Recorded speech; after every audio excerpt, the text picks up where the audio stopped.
ഒബ്ലൈറ്റ് സ്ഫെറോയിഡ്.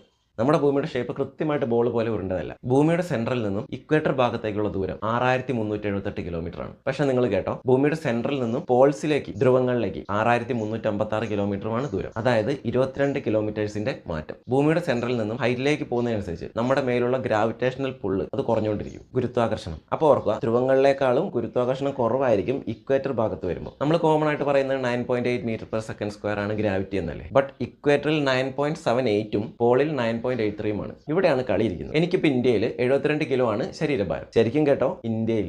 ഞാൻ polar റീജിയനിലുള്ള സ്ഥലങ്ങളായ Antarctica, Iceland, Finland അതേപോലെയുള്ള സ്ഥലങ്ങളിൽ പോയാൽ ഈ 72 ആയിരിക്കില്ല എൻ്റെ ശരീരഭാരം. അവിടെ എനിക്ക് വെയിറ്റ് കൂടുതലായിരിക്കും. വലിയൊരു മാറ്റമൊന്നുമല്ല, പക്ഷെ കൂടുതലായിരിക്കും. ഇവിടെ നിന്ന് എന്ത് വസ്തു അങ്ങോട്ടേക്ക് കൊണ്ടുപോയാലും ഭാരം കൂടും. അത് ഗ്രാവിറ്റിയുടെ ഒരു പരിപാടിയാണ്. എന്ത് വസ്തു കൊണ്ടായാലും, എന്തും. അപ്പോൾ കൊണ്ടുപോകുന്നത് ഗോൾഡ് ആണെങ്കിലോ,